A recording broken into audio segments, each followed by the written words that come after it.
2326 enseignants, c'est le nombre de personnels du ministère des enseignements secondaires qui vient d'être suspendu de solde par le ministre Pauline Alovayonga. Dans une circulaire datant du 17 janvier dernier, celle-ci explique que les concernés sont en position d'absence irrégulière à leur poste. Certains Camerounais qui ont eu à être formés et qui sont partis à l'étranger, notamment à la route du Canada. Et par derrière, le salaire reste passé.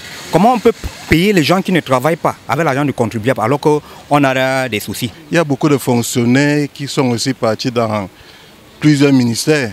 Ils n'ont pas encore été frappés, ok. Mais OTS, c'est des fonctionnaires, des enseignants qui n'ont pas de salaire. Ne sont pas entrés par conviction dans la fonction. Beaucoup ont effectivement déserté leur poste. Une mesure conservatoire pour un début, mais qui à la longue verra les contrevenants purement et simplement radiés du fichier sort de l'État. Et si beaucoup d'usagers voient en cela une action salvatrice dans le cadre de la lutte contre les fonctionnaires fictifs, d'autres y voient un règlement de compte pour les enseignants, surtout OTS, qui auraient subi des affectations disciplinaires. Et une décision qui a été prise dans le département de la Mofou et à Kono, lycée de Ngoumou, Auvin et tout ça, j'ai vu qu'il y a eu un très grand nettoyage là-bas.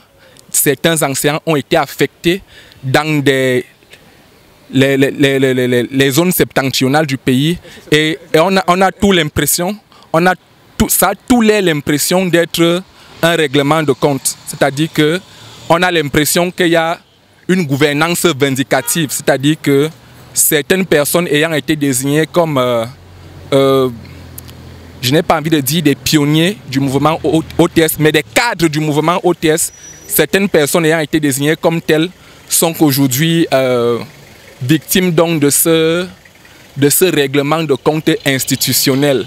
Les enseignants dans notre pays sont marginalisés. Pourtant, c'est des gens qui devaient être aux petits soins. Ça, franchement, il faut le reconnaître. C'est ceux-là qui transmettent le savoir. Il n'y a personne qui a acquis des connaissances sans passer par un enseignant. Alors qu'il serait totalement malhonnête de ne pas reconnaître la crise qui persiste dans le secteur de l'éducation au Cameroun, cette mesure de Madame le ministre des Enseignements secondaires semble salvatrice, d'autant plus qu'il y a quelques mois, le site d'information Actu Cameroun relevait que plus de 1500 fonctionnaires enseignants du secondaire auraient immigré au Canada, abandonnant leur poste au cours des derniers mois, un chiffre revu 20 fois à la hausse, puisqu'en ce mois de janvier 2024, on parle de plus de 35 000 enseignants, tous niveaux confondus, qui ont essayé avec plus ou moins de succès de quitter le Cameroun.